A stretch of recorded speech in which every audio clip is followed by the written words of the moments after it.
Jalen Waddle has a Dolphin touchdown. And he will score.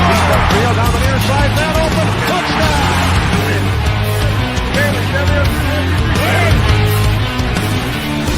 The run from Tua Tagovailoa. Touchdown. He's going deep. He's got it over the touchdown.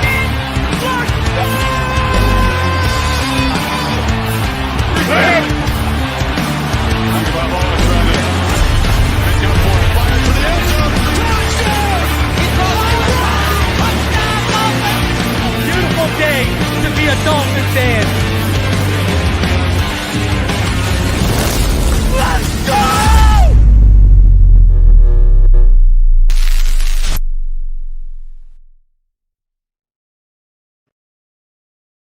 All right, huddle up. You're listening to Fin Too Deep. Tua back to throw. Blitz coming. They get to him. No, he takes off running. And he's in. Touchdown, Miami.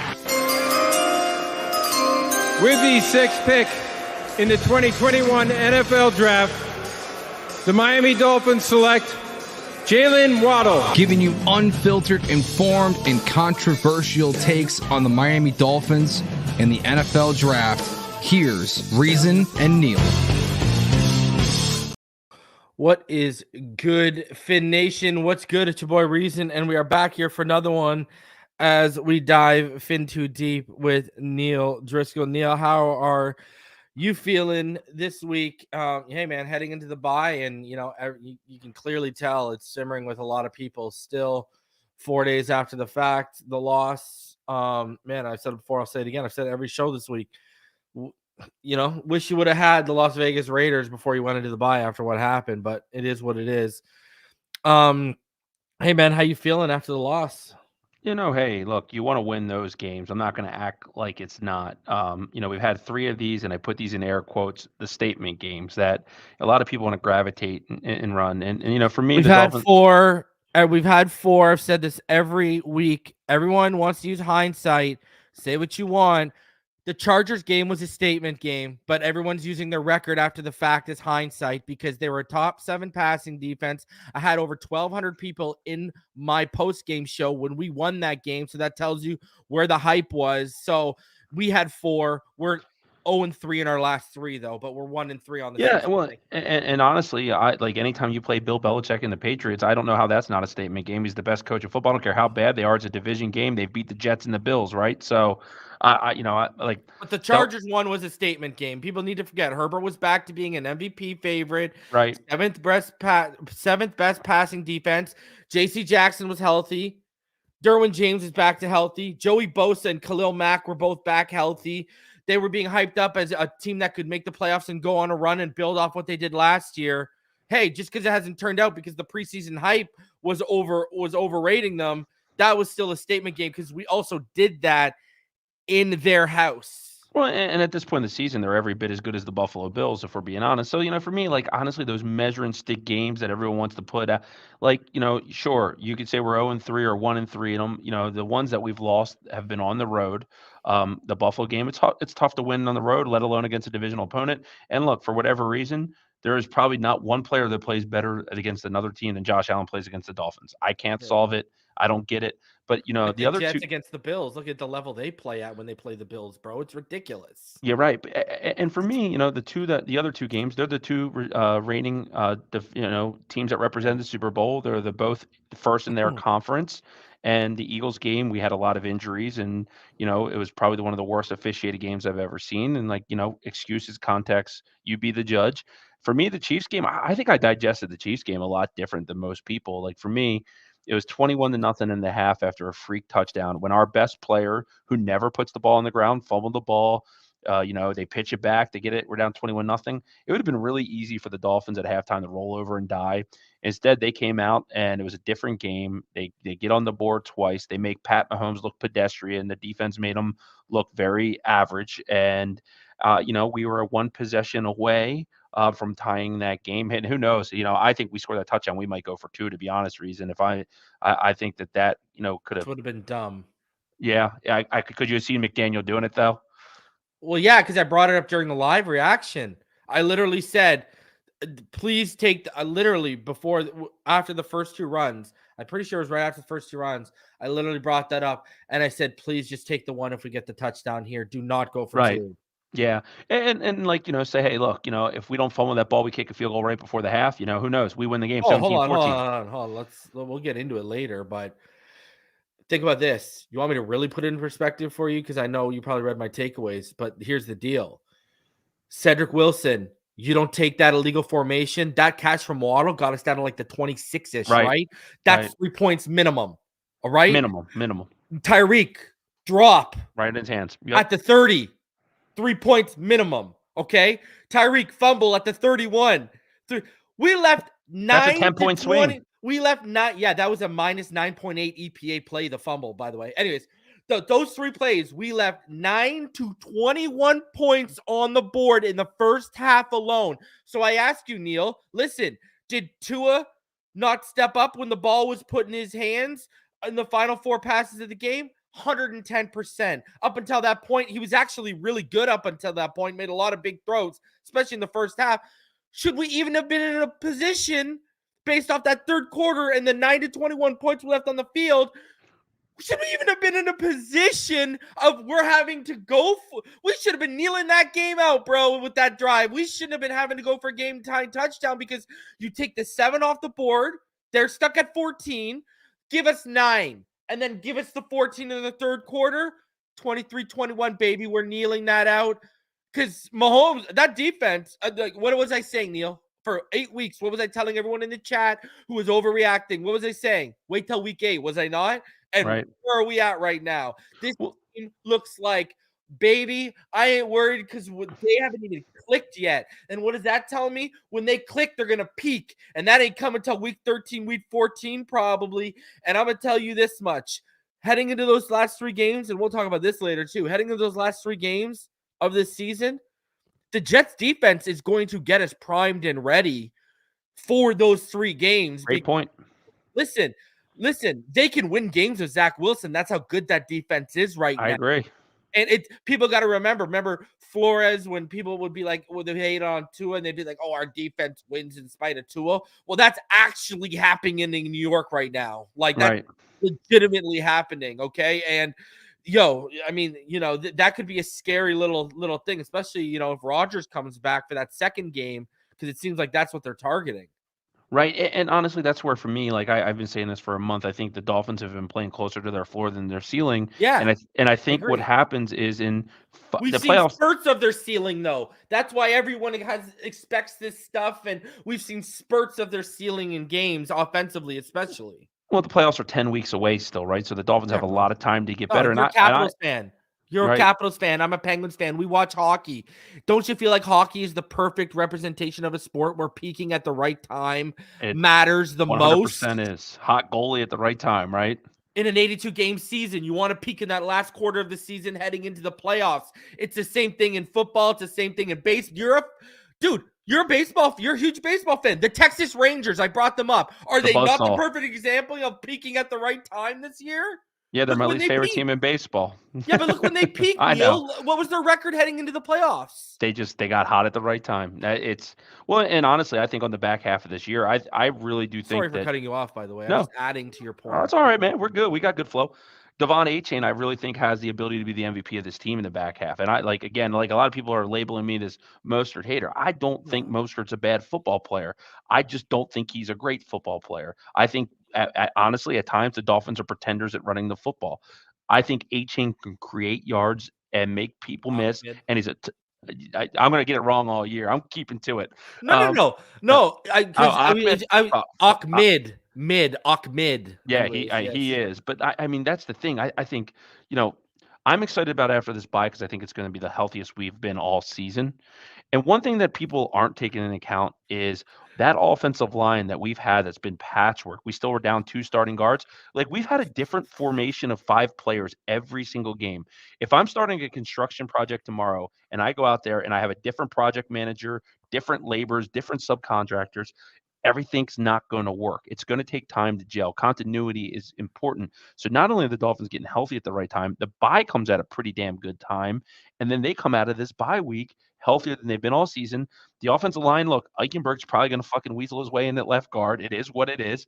I mean, honestly, I'll give him some credit. He's better than what I thought he'd be, brother. I ain't He's gonna been lie to playing you. a little bit better, and Well, I no, don't. when he's in at guard, when he came in at guard, I was like, oh God, here we go. But You know, I don't see, like, I had them at 7-2 at this point. They're 6-3. It's a 1-game difference. I'm excited about the back half of this team. I actually think the Dolphins' best football, and the way I put it, Reason, I think there's 6 teams that could win the Super Bowl. That's it in all football. In the NFC, I think it's the Eagles and Niners. I don't believe in anyone else.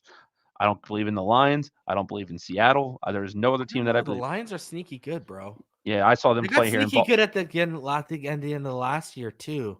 Yeah, Now, do I think they're gonna win the Super Bowl? No, but I think they could. I think they could, like, I think that you could see a divisional or NFC. I think they could upset a few teams. I don't think. Yeah. Well, in the NFC, they could win. And in the AFC, I think, honestly, I think it's the Ravens. I think it's obviously the Chiefs. Tell everyone it's the Bengals, who I was telling everyone not to. Remember, I was telling everyone not to buy into that slow start, bro. Well, I think it's the Dolphins, and I think it's the Bengals too. But I will say this: T. Higgins is missing this game again, and Jamar Chase might. Like, they don't have a lot of margin for error because of their slow start. So if they can't get healthy, you believe in the Ravens? You believe in the Ravens? I believe in the Ravens because I think their defense is legit. Yeah, man. it's ridiculous. Yeah, well, better than it was last year. I don't know if you've known this. In 3 football games, Kyle Van Noy has 5 sacks for them. And Justin Matabuki is out playing Aaron Donald. He's a beast. I have Justin Matabuki in. Remember, I liked him coming out when he was coming out. I have him in. Texas A&M. I have him in one of my IDP leagues. He's a beast.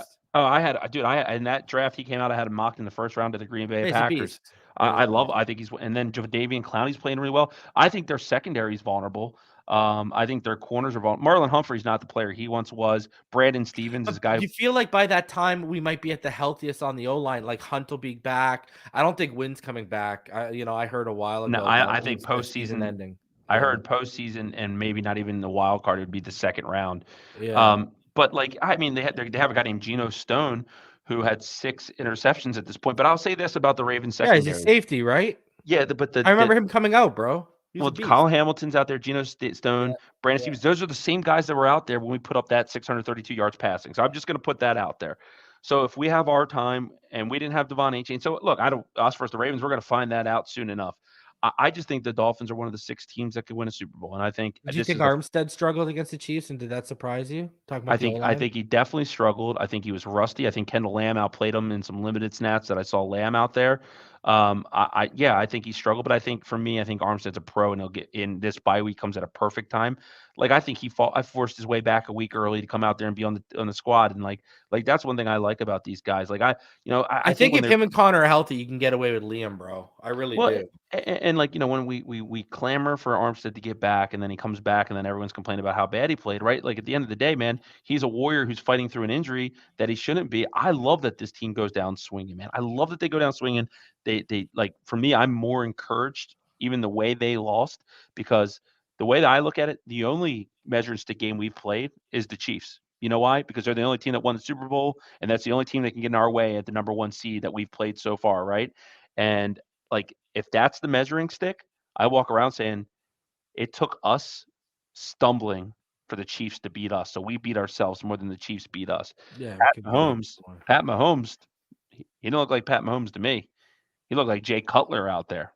Like, he didn't look like the best quarterback on the planet to me. And good for Vic Fangio, because that my guy shut out. They shut out. I said this yesterday. I was in a little space, and I said, I think the Dolphins' defense is going to be better than their offense in the second half of the season. And I really think that, and I think that's what makes them dangerous, because the Dolphins are going to end with the top 5 offense no matter how you slice it.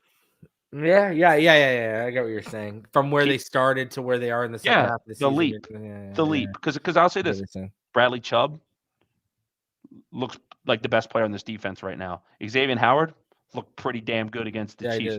Jalen Ramsey's been great since he came back. David Long Jr. David Long Jr. is playing some good linebacker. I want someone better next to him than Jerome Baker. Baker continues to be Jerome Baker out there sometimes. But Javon Holland ends the first half of the season as the highest rated safety according to Pro Football Focus. I'll throw that out there. But you're seeing ascension. I want to see more out of Zach Sealer and Christian Wilkins. I think Raekwon Davis had his best game of the season against the Chiefs. And then Jalen Phillips is a complete monster. Ever since he's come back, everything's different. I think he's the guy that creates opportunity for everybody else on the defensive line. AVG's kind of faded a little bit too, compared to where he was. Well, he was never going to hold off Jalen Phillips. I kind of I fell for it for a second. I love AVG, and I think it's great that he's the third head of that three-headed monster. But I just didn't think And that Ogba just like find a milk carton continually. Man, I think they tried hard to get rid of him before the deadline. Yeah. I think it's just not going to happen. That's what I heard, is that they were more so dangling him than actually trying to find something. And then when all those pass rusher moves happened, and for what they went for, the market was dead. Like Too look at much. what people were paying for Montez Sweat and Chase Young, right? Yeah, I mean it was honestly, I like making moves. I don't think the Dolphins needed to. I really don't think there's. What would you say, Josie Jewell? No, I think like if Jerome Baker or David Long aren't playing well, or one gets injured, who's your depth guy behind them? Duke Riley? You have no depth there. Yeah. You have no depth. I mean, he just recovered from a fractured hand, but if something goes wrong with Raekwon Davis, or to rotate him out, you really have no depth behind Raekwon. Because I mean, Brandon Pilley's on the practice squad. Really, what is Deshaun Hand? He's not even as good as Jenkins was for us. And then I will say, given this offensive line with how the injuries have gone, like even you lost Jones right before it, Cotton's been hit or miss. Another injury away. Who are we relying on? Keon Smith now in the interior. Yeah. So I would have. My things is I would have at least tried to upgrade one of those three depth issues. Yeah, I guess I was just focusing more on the players that were moved. I don't know if I'm missing anyone, but there's just no one that was traded that jumped out that would have been, like, I'm not saying Montez Sweat, who I think the Dolphins had some interest in, wouldn't have been a good addition to the team. But it's just, I agree the depth pieces would be good, and I think that's something they have to focus on definitely. And for me, man, what do you think about them working out Anthony Schwartz? They just love speed, man. Hey, 4.26. But I do think the number one need of this team heading into the offseason, it's a long way away, is to find that enforcer at linebacker to pair with David Long. I think there's that, and I also think we got to get a bookend tackle. We can't keep rocking this, man. Like, we can't be rotating Kendall Lamb and Terron Armstead. Like, honestly, I'd be aggressive in trying to move up into the top 20 if one of those guys starts falling. Like Talis Huega. If someone starts falling, because we all know we ain't touching Alt or Fashanu. We're not touching those guys. So yeah, well, it's a good draft for offensive tackle where we are. There's a guy that I would really like that's going to be there. I think when we pick, it's Jordan Morgan from Arizona. I think he's a guy that could be easily an Austin Jackson replacement. I mean, there's some good players. Because here's the thing I do know. I think next year's if he comes back and he doesn't retire, it's definitely Terron Armstead's last season in Miami. Yeah. That's what, get out ahead of it, because are the draft picks going to get even better? You know what I mean? This is the best offensive tackle class. It's a very poor linebacker. Like, I texted you a guy the other day that I love, which is Peyton Wilson from NC State. I saw Kyle Krabs compared him to Jack Campbell, and it's funny because that's exactly who I thought I saw. Now, he comes with a lot of injury concern, so you're not drafting him in the first, probably not second round. Maybe you get another third. But, like, I'm with you. I think on offensive tackle, a big run clogging 330-pound defensive tackle and a linebacker. How do you see that tackle class going? Okay, like Fashanu, Alt, Talise will probably. How do you see like Talise, Latham, and Kingsley Suamatia from BYU? Like, how do you see all that? I'll say this. I actually think there's a chance Joe Alt goes before Fashanu, and that's crazy. I know, but because he's a technician, bro. Yeah, I mean, that's who he reminds me of? He reminds me of Tony Baselli a little bit. That's who I see when I see Joe Alt. But Fashanu, I think those are 1 and 2. Yeah. I actually think Amarius Mims could skyrocket, man. Really, because he is so athletic for his size. But Talise Fuega will punch your ass 15 rows up. And he's a bad dude. Kingsley Suamatia is how I think you see it. He's a stud. J.C. Latham. I mean, there's guys like Tyler Guyton from Oklahoma, Patrick Paul from Houston, Jordan Morgan from Arizona. I mean, man, there's Blake Fisher, another guy from Notre Dame. I'm weary. Did you say Graham Barton from Duke? Graham Barton. You know what? I actually think Graham Barton's going to be like a better guard. I I think he's like Logan Mankins a little bit when I watch him. Mm, So, I mean, but there's a lot of good interior guys. A guy yeah. that I like in the 3rd round range is Connor Colby from Iowa. He kind Mm. of has a look, feel like a guy from Iowa in the 3rd round. The Ravens drafted Marshall Yanda. He kind of has that look to me. I mean, dude, there's a lot of linemen that I love. And the way I look at it, man, in the free, so when I look at where we are, and I've done the cap gymnastics, I think Did at you the say end of it, Patrick Paul? Do you like Patrick Paul? yeah, I love Patrick Paul. I love Yeah, him, and I love him because he's he's really a good in beast. pass pro. Yeah, Um, yeah. but like when you look at the landscape of our team, like I think we're gonna have about $30 million in cap space. 35 million is what I came up with after I did all my kind of exercise. And 10 million of that gets set aside for the NFL draft. So you have about $25 million. Now, I think priority one is if you give Tua his long-term deal, you might save another 20 million. So Mm. that saves a lot. And I'm not even factoring into that. And I haven't even factored a release of Xavier Howard, which I think it's going to be a Christian Wilkins versus Xavier Howard decision for this front office. That's how I'm breaking it What do down. you think it's gonna be? What?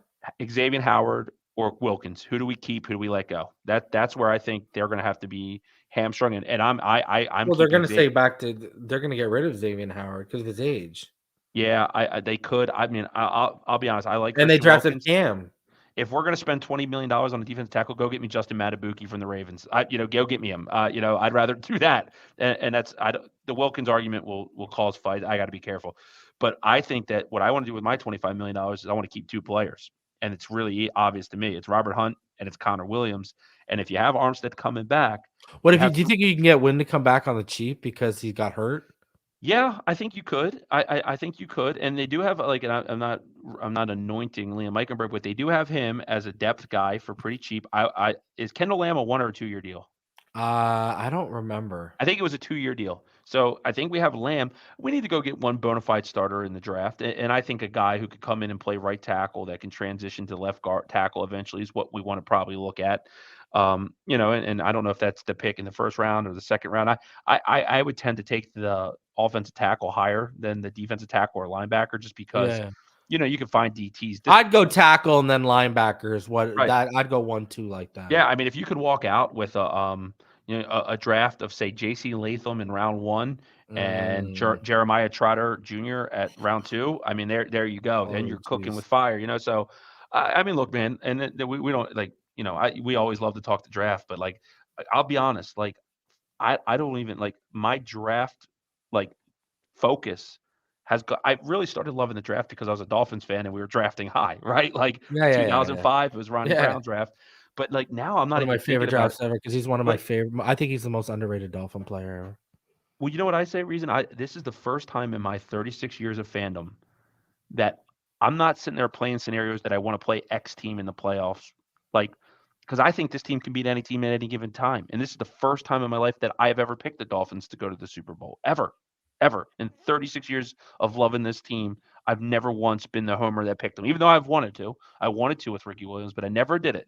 This is the first time I did it because I see more balance on this team than I've ever seen in my fandom. And like I believe in the quarterback, I believe in the defense, I believe that the coaching staff. I didn't think Mike McDaniel had the best game of his career against the Chiefs. I didn't.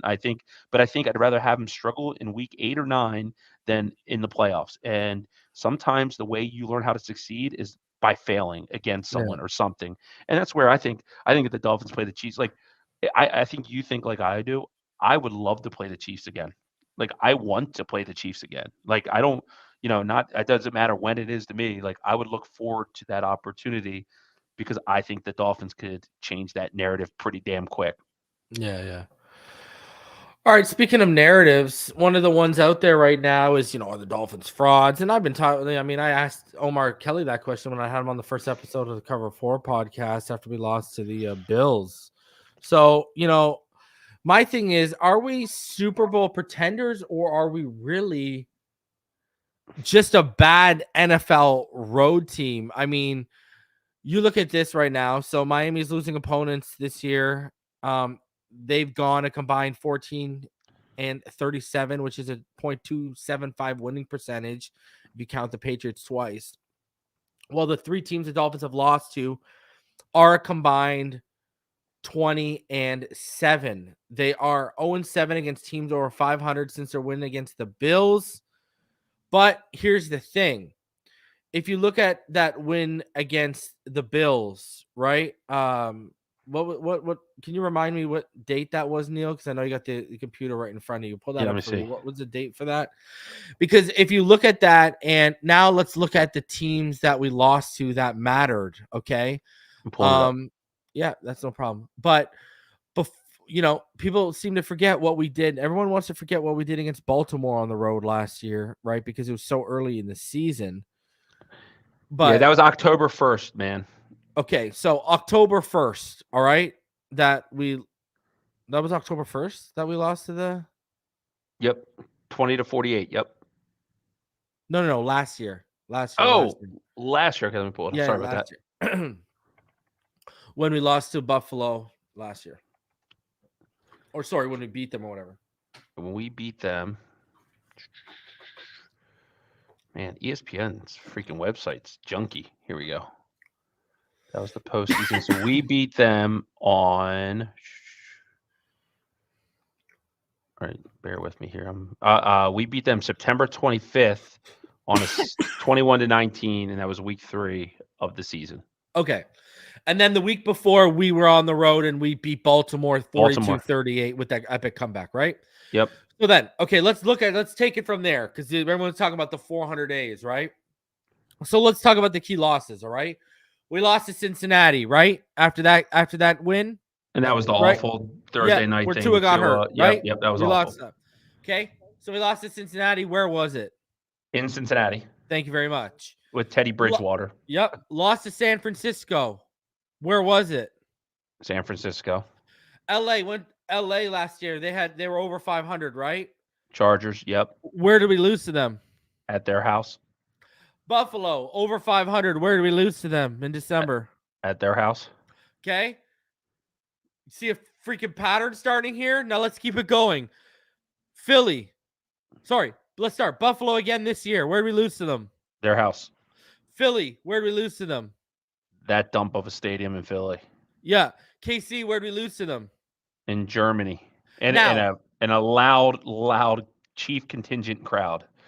Exactly. Okay, now the one home loss though in that streak from the Cincinnati loss on the road to Kansas City, the only other one playoff team we lost to, I believe, correct me if I'm wrong, Neil, the only other team over 500 we lost to where we were at home that made the playoffs last year was the Minnesota Vikings, correct? Correct. Was Tua Tagovailoa healthy? It was Teddy Bridgewater. Are we seeing a pattern? We're either losing on the road or Tua's getting hurt. Right. Do you see? Well, Do you see? So, listen. And then when we face these teams at home, Neil, faced the Bills at home last year, what happened? Victory. What do you think's going to happen this year? You know what's going to happen this year, right? I don't think the Bills are going to have anything to play for. But here's my other thing, Neil. Other than the Minnesota game where Tua was hurt, all the chances we've had to beat teams over 500 have been on the road. Well, we haven't had any of these chances at home. I don't care how good or bad the Dolphins are. They'll never have the ability to call Roger Goodell and say, hey, Roger, we come out of a bye and we have the Raiders, the Titans, the Jets, the Commanders. Can you change those games so that we're playing the 49ers, Eagles, and Chiefs? Like, you got to play your schedule. And I'll even say this. I think one of the hardest things to do in the NFL is to beat the teams that you're supposed to.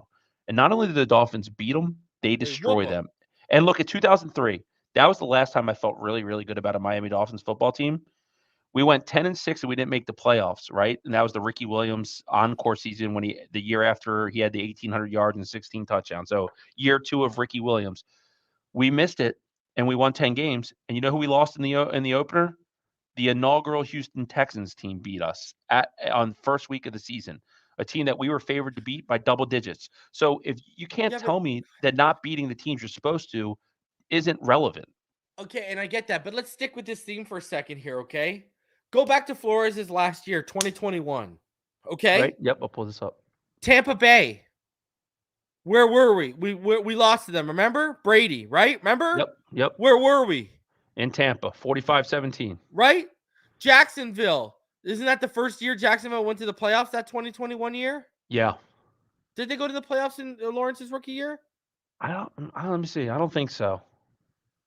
I don't But remember if they did. That was that game 2021. that But game we lost lost it at on the home. road. Lost Not it at on the home. road, right? I think that was at home. No, that wasn't. That was Urban Meyer's year. That was the game where I always go back to where Flores was the first loss to Urban Meyer. Final Okay. drive, remember? Sorry, Yep. I got it. 2022 was the first year. So anyways, that's not a good year, but okay, anyways. Lost to Buffalo that year on the road, all right? Like Tennessee, right? Remember winner get in January 2nd, 2022. 34-3 to Tennessee in Tennessee. And Tennessee was a playoff team that year. Bro, this is going it's like when I bring up how this personnel, you see fundamental issues defensively early on in the season under Fangio with the tackling, the angling in space, et cetera, et cetera. You see fundamental issues that have gone on under Flores, Boyer, et cetera. Well, it's the same thing. And it goes back to the conversation I had on my show a couple days ago where I brought this up. There's levels to winning. Look at the Kansas City Chiefs. They've learned how to win. They know how to win. But look at the Cincinnati Bengals. They got into the Super Bowl. They haven't learned to win that game yet. They haven't learned to win. They've learned to win in the playoffs. Right. They haven't learned to win the big one though yet. There's a big difference, right? Like there's levels to this. There's stages, yes. There's stages stages. to this SHIT, sure. right? That's where I'm going with that, right? So, and you look at this team, the personnel in this team, because we can go back to 2021 again. The core is, for the most part, a lot of the same core, and Tyreek and Jalen Ramsey. But you go to the core: Wilkins, Tua, Waddle, blah blah blah blah blah. You see where I'm going here? Phillips his first year, Holland. These guys haven't learned how to win yet. Shit, like look at Mike McDaniel. Mike McDaniel on Shanahan's staff, offensive staff, they blow the 28-3 lead in the Super Bowl. On Shanahan's staff in San Francisco, they blow the lead to Mahomes in the Super Bowl. Even McDaniel as a coach had only learned to win to a certain stage under Shanahan. And I'll take it even further. One of the guys, and I've said this before on the show, Neil, but I haven't said it to you. One of the guys we paid $30 million, Neil, and I love him. And I defended him of the Marina stuff. There ain't no bigger Tyreek supporter than me, okay? I love him. Right. Bills game last year, him and Sherfield, remember? Same drive. They both dropped would have been a game-winning touchdown. Remember that? And then Boyer, obviously, the 3rd and 17 conversion. Then we give up a touchdown for the half.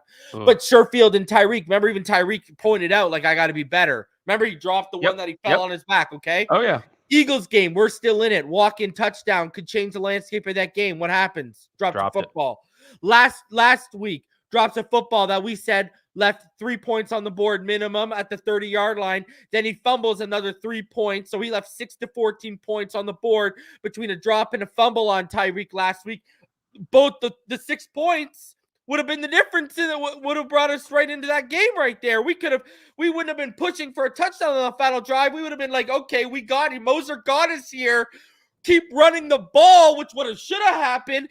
Let's get the field goal because now we win by 3. So you see where I'm going here? Like the guy we paid $30 million, who we admit he's one of the best players, if not the best player to ever don our uniform. And that's coming from two guys who absolutely adore Dan Marino and Ricky Williams. Okay. You can say that. That's coming from a guy who looks like he's realistically going to hit 2K yards potentially this season. I'm still not putting it past him. He's phenomenal. He's been a great leader. He's been an upstanding person in that locker room since he's been here. But you can still be objective and say in big moments, which is one of the reasons we're paying you so much money, you do need to be a bit better. How many times has he gone to Neil? Me and you are both on X pretty frequently. How many times have you seen him after a game go on up and say, I'll be better with a peace sign? Right. I've seen it like 3 or 4 times. Right. And I'm not knocking him for it, but it's even he knows it. Well, look, that's one of the differences between good and great teams. And he's not the only one. I'm just using him as an example. Oh. He's not the only one. Look McDaniel needs to be better, et cetera, et cetera. Look at Christian Wilkins. Look at Christian Wilkins' stats against the 3 games that we've lost versus the backups that we played, like the Giants and the Panthers. Yeah. Look at the stats. Look at them. It's well, night see, that's and day. what I didn't like about Dolphins Twitter, Neil, because after that, did you notice after that Giants game, people started flaunting defensive stats, especially the sack when we got like 7 in that one game alone. It's like, let's relax here. Like, let's see what we do against the big boy lines here. You know what I mean? Like, well, and again, not to knock to Tyreek, because I'm with you 100. Everything you said, lockstep. No, he's amazing. He's the best player on the team, but might be the best player ever to don the uniform. Yeah, he's great, but he needs to make better plays. I had actually said if I have to put this on one player, this Chiefs loss, it would probably be on Tyreek. If I'm being Mine goes objective and fair, McDaniel, Tyreek, then Tua on that final right? drive. Yep, and that's fair. And like you can see, here's the thing that I don't get about being a football fan, and that I just don't get. It's okay to critique people that you love in life. Like my wife gives me shit all the time, and I So love her does more than anything. mine. Right? Like my kids, I critique them. I argue. I say the word Christopher Yeah. 30,000 times a day. Yeah. But I'll do whatever the kid wants. Like that, the people you love, you're the toughest on. It's okay to say things that aren't good about the teams that you cheer for. Like it's okay to say and be objective. That Yeah. doesn't mean neither of And us are critique saying.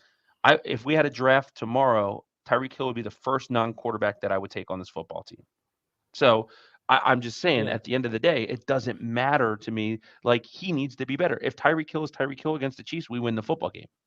If Tyreek Hill doesn't drop that running, I don't know if we win that football game, but it looks a lot closer on the scoreboard than The it Eagles did. game? Yeah, Yeah. yeah. So I do think there's validity to that. That your best players have to be their best when we're playing the best.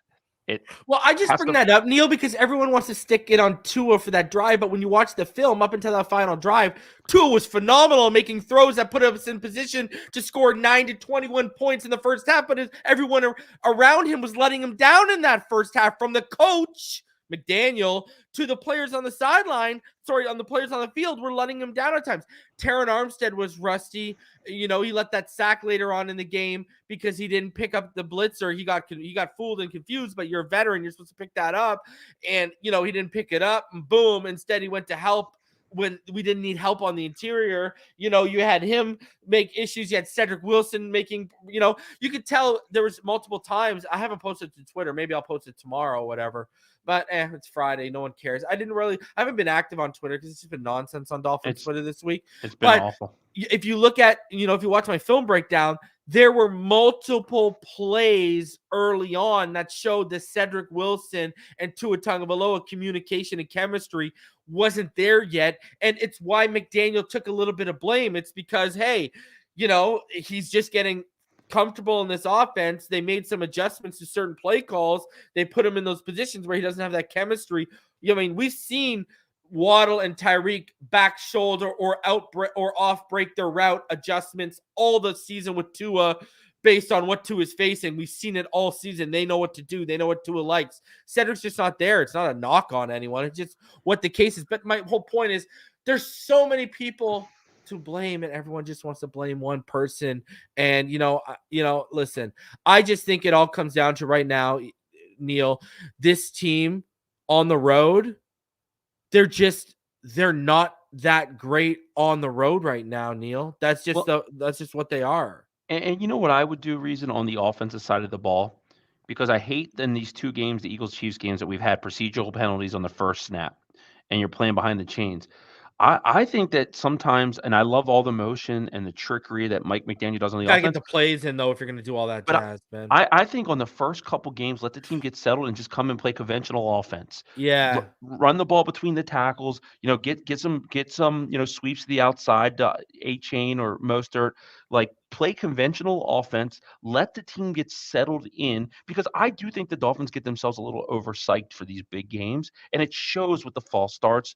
And you're not going to beat the best and the best when you're always behind the sticks, man. You just can't do that. So I would come out, play some conventional offense, get the team settled. You don't have to show all your kind of bells and whistles early. Get the game moving in the right direction. And then, in the second, third quarter, start really getting into that offense. In the fourth quarter, see where you are. Do you need to?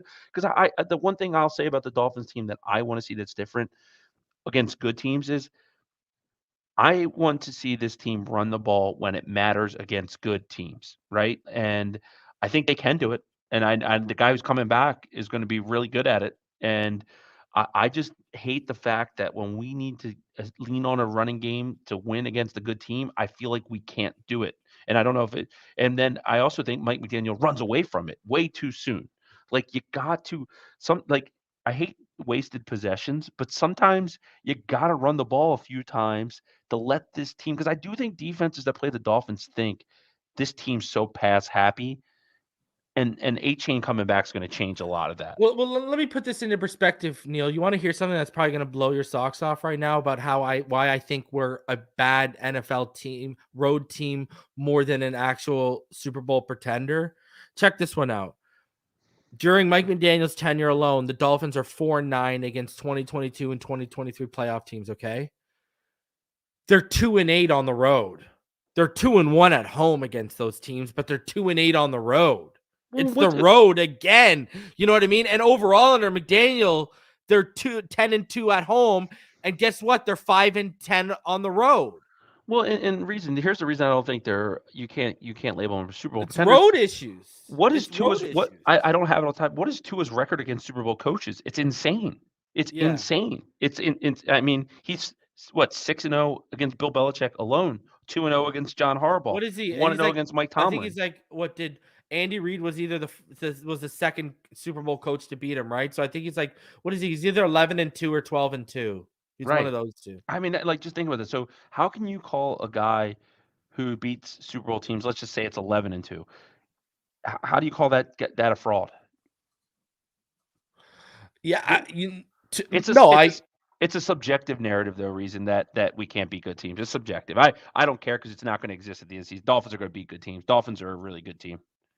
They're gonna beat good teams this year. They have beat good teams.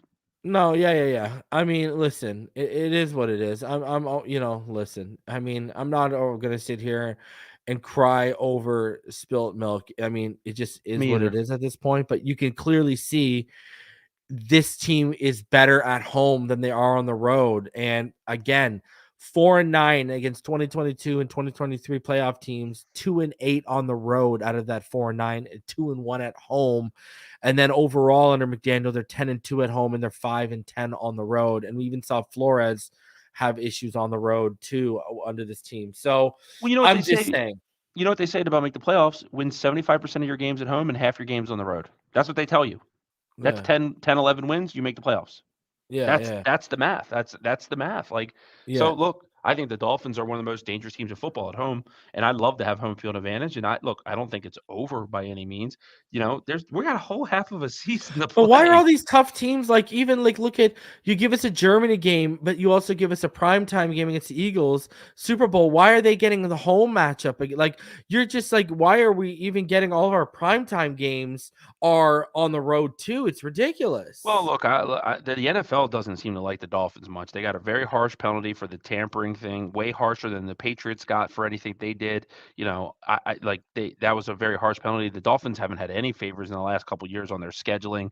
I'll say this though, like, I like a little bit of adversity here. I like that the Dolphins aren't flying on all cylinders and, you know, they're not getting ahead of themselves because, you know, this teams that are the champs in week 8 don't matter. The teams that the champs in week 16, 17, like we talked about earlier, that are going into the playoffs on fire. That's what we want. That's what I want. I want the Dolphins to be the best version of their Dolphins when the playoffs start. Not right now. Shout out to Steve. He says, Reason, I've been watching overseas for years. I was in Afghanistan and just recently Beirut, Lebanon. Keep up the great work, brother. You're always 100%. You, Neil, ball game, and Richmond. Appreciate you, Steve. And that's awesome, man. Listen, man, we appreciate you and what you do, what you do for your country, and you know the work you put in overseas, man. You're a true patriot and hero, man. Appreciate you, Steve. Thank you, sir. Man. That's awesome. So let's get into this because we got I got to go over these two comparisons because they're just ridiculous. So this first one here in this ESPN article about, you know, NFL executives predicting, you know, 2023 divisional winners midseason. So Dolphins or Bills in the AFC East, opinions vary. Both Miami, which fell to Kansas City, and Buffalo, which came up short in Cincy, looked average in marquee games with statement potential Sunday, raising questions about a division once lauded as arguably the game's strongest. Miami showing the ability to bully bad teams, averaging 39 points per game against 500 or worse squads. The production dwindles against teams with winning records, where the Dolphins are 0-3 and averaging 17 points per game. The Dolphins are perceived as pretenders until they figure that out. Check this out. They are like a Big 12 team. They are a tough matchup, and you can put up huge points at any time.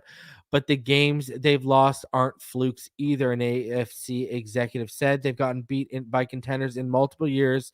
So there's some truth to that narrative for now, but they have the personnel to figure it out. And, Vic Fangio's defense should only get better as the year goes on. Meanwhile, the Bills are shaky away from Buffalo with a 1-4 record on the road. They stink on the road too. One AFC scout says there are times when everything looks hard on offense for the Bills, who become over-reliant on Josh Allen to make things happen in a spread-out system.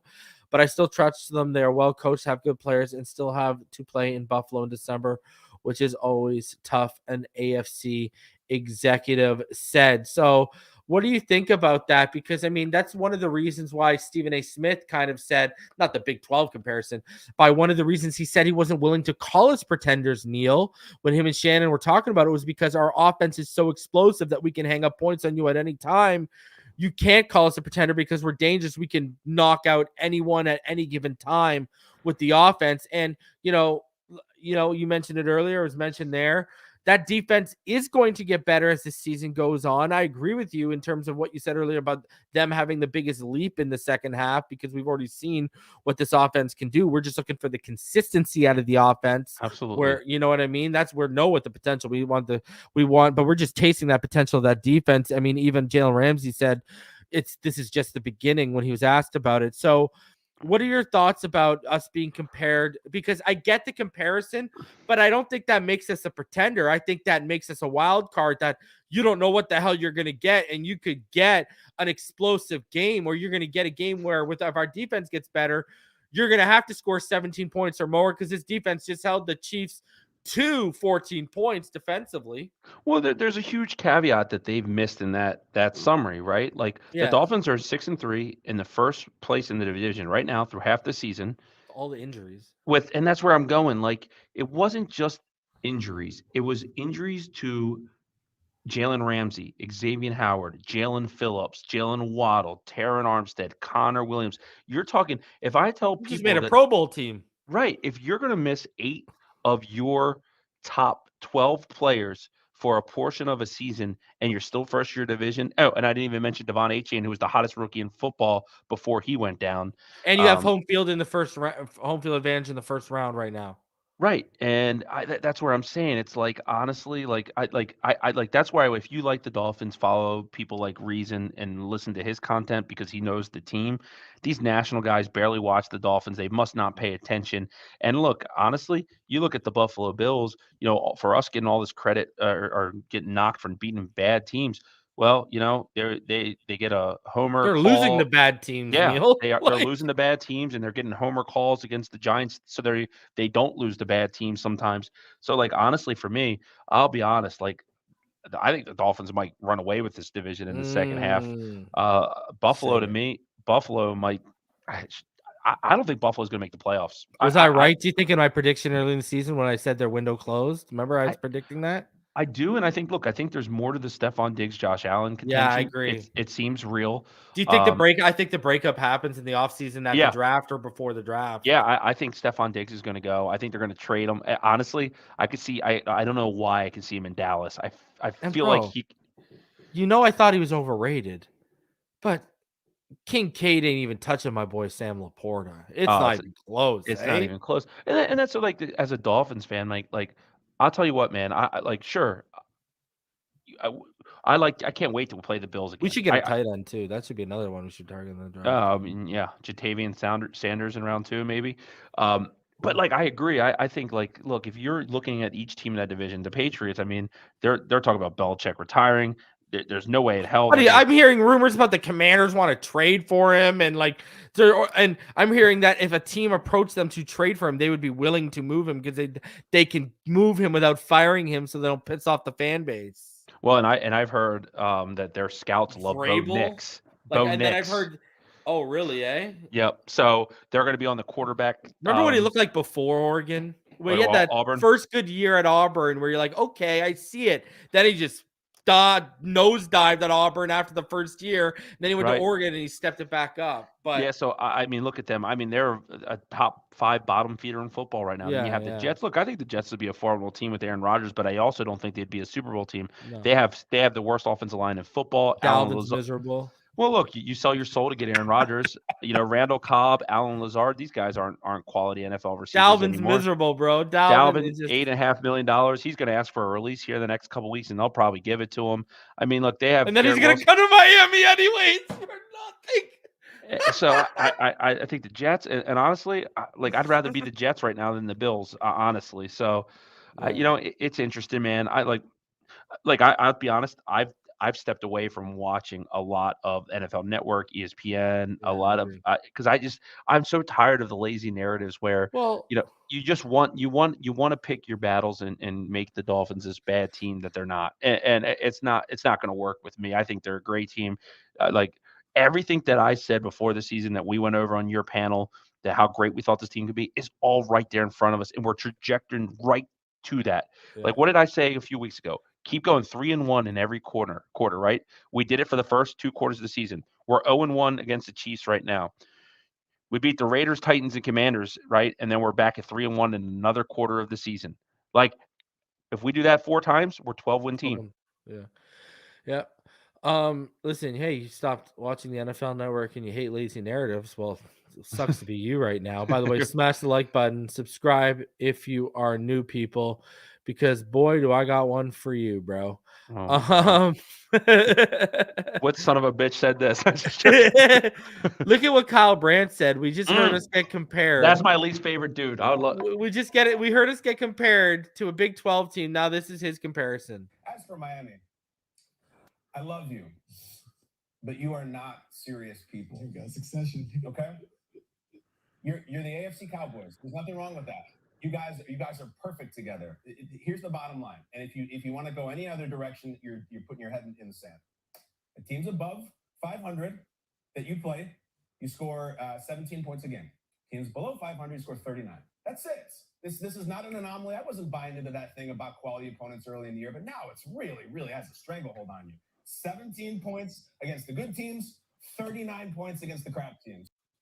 So now we're getting compared to, and I think Tua is better than Roma ever was, but okay. So now we're getting compared to the Dallas Cowboys. We're the AFC East instead of the NFC East. Dallas Cowboys. Again, I think that's just such a lazy narrative because, 2 totally different. I think we got a way better head coach than Mike McCarthy. If we're going to start on the sideline and work our way to the field. What are your thoughts on that? Because look at Kyle Brandt here. I mean, one day he's in a Bills jersey. The next day he's in an Eagles jersey. I mean, pick a team and stand on it, bro. That was the first thing I was going to say, is that I would never, ever wear any football jersey other than a Miami Dolphins jersey. It would never happen. Secondly, this guy's a Bills fan who spent his whole life hating the Dolphins, and he's on TV and he gets his whole childhood dream to sit there and crap on the Dolphins.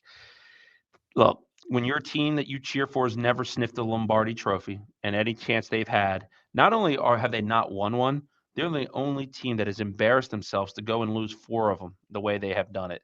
Like, Kyle Brandt to me is a joke. I can't stand the guy. I think that whole football program that they have without my girl Kay Jones is a complete joke. I actually think Peter Schrager's okay time to time, but Yeah, at the end of the day, when they lost Nate Burles and that show doesn't have the same thunder, Kyle Brandt is Kyle Brandt. Like, he's just a talking head. He's making his points. Like, he won't go on that show and talk about how Josh Allen looks pretty average this year, or how there's looks like there's some contention in the Bills and they're underachieving and they missed their window. We don't hear any of that from him. We only hear him crap on the Dolphins consistently. Honestly, when I was talking about tuning out TV, one of the things I used to do on Mondays is come on and see what everyone had to say. I muted that damn good get up football morning. I football. remember when I started getting involved in the YouTube community, like 2019, 2020, I really would watch. Back then I'd watch Skip and Shannon every morning, and I'd watch Nick Wright and Chris Carter, because I think that was Nick Wright's best partner ever was Chris Carter. Like, they were worth watching, and now I don't even watch those shows anymore, bro. In the morning, it's ridiculous. Well, you know why I tell people this all the time. I know a guy who's been a producer at ESPN for 25 years. It's all television. It's all you have X role, you have X role, you take this stance. I mean, you got to know a little bit of knowledge to fill in the gaps. You're an ex-player, you know enough about football, you talk about enough, you know it. I'm not saying they're not knowledgeable human beings, but I am saying that that's very scripted television. A lot of those fights you used to see with Skip and Shannon, all that, that's all scripted, man. That's controversy equals cash. Tune in, watch this fire drill. That's why Jerry Springer was a millionaire, right? You put a bunch of junk on TV and people watch it. We gravitate to car wrecks. So honestly, like I like that's what I love about the opportunity this Dolphins team has is that, Yeah. When we win this division, what's Kyle Brandt going to say then? Yeah. I wanted to show you this because I know you'll remember him. A lot of other fans probably won't remember him. You remember Randy Mueller? Oh yeah, the old GM guy from the Yeah. Saints. Well, and for us, remember? Yeah, he came from the Saints for us. Yeah. Yeah. Do you remember? Well, now he writes for the Athletic, and Does he really? yeah, Wow. part of his article that he just came out with, he said, which elite wide receiver would I rather defend? Because the AJ Brown and Tyreek argument is going on right now, right? Check what he said. The two most dominant receivers in the game during the first half of the 2023 NFL season are Eagles AJ Brown and Dolphins Tyreek Hill. They both are both really good, but couldn't be more different in skill set. They both stand out in what they are best of. They both stand out in that they are the best of a really good group of players that might be deeper than at any point in the last 30 years in the NFL. So to critique them as an exercise only in no way reflects any real negative. Brown is bigger, more physical, and imposes his strength and will on defenders to catch everything, even when covered. He gives QB Jalen Hurts the confidence that he is open, even when he's not. His ability to extend and get the ball with maybe the best catch radius, catching away from the body, in the league is a trait that is hard to duplicate. I love his route running. He tracks and adjusts to long balls. And for a bigger guy, he can tiptoe in and out of breaks like a smaller man. One of the best things he does is break tackles after contact and gains positive yards like a running back. He finds soft spots versus zones, has a nice feel for reading coverages, play speed. His play speed is deceptive, and he can run by people. So there you go. Yeah. Great player. Anyone who can describe Hill without my help, just know this: his speed is generational. That's how fast he is. And I say that as someone who drafted both Joey Galloway and Ted Ginn, two players who ran through defenses for more than a decade. Neither can run like Hill. I'm a bit partial to how speed can change the way people defend you, and how even if you seldom throw the ball to a player with that kind of speed, a defense has to account for it as a threat, and it is always in the back of a defender's mind. I remember the late Raiders owner Al Davis once telling me when I was in Seattle and we played the Raiders twice a year, you like the same kind of guys that I do, Randy. Fast ones with the tone only he could deliver. I took that as a compliment.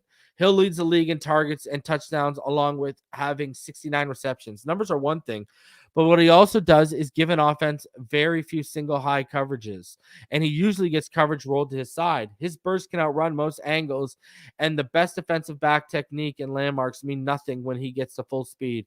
Coaches no doubt feel they can scheme to stop Brown, and your defensive mistakes are not as magnified versus his strength and power game. But defending Hill is a total keep you up at night job. He can destroy the best design of any game plan. A vote of defensive coordinators around the league might not be unanimous, but it likely would be a very one-sided when naming the player they least want to have to defend. Yeah.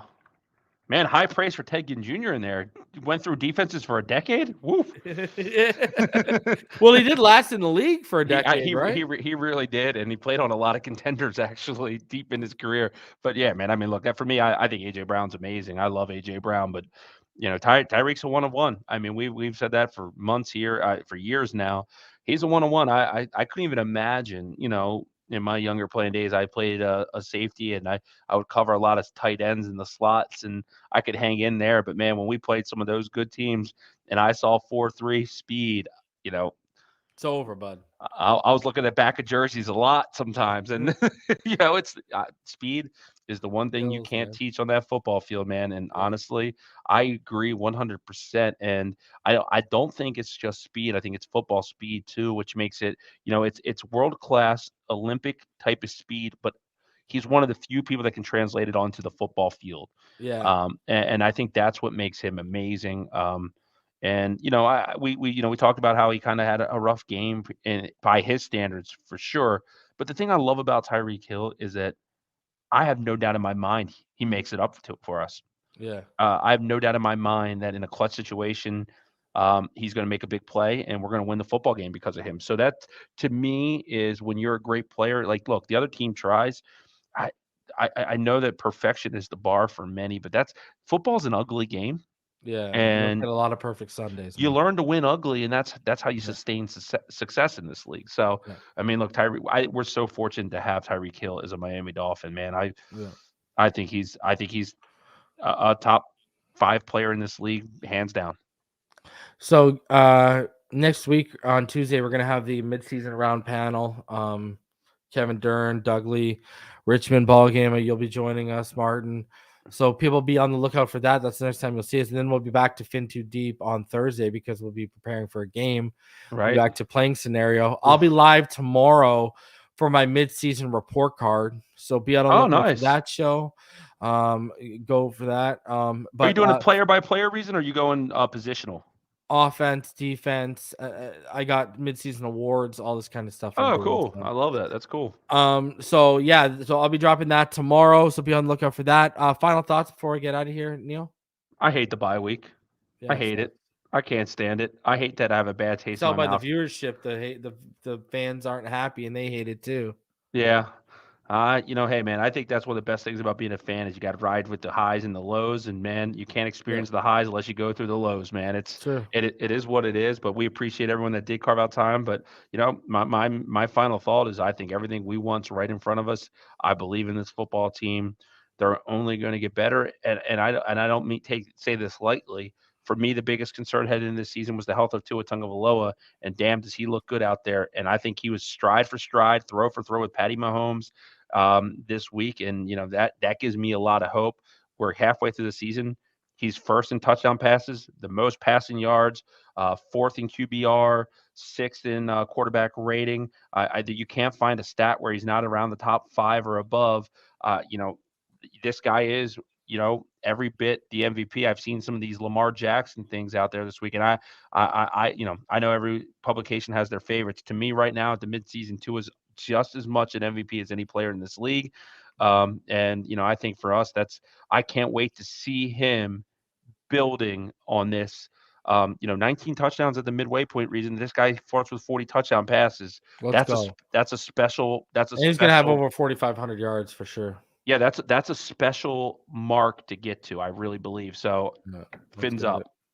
All right, ladies and gentlemen, I appreciate all of y'all for coming through. Please do us the favor.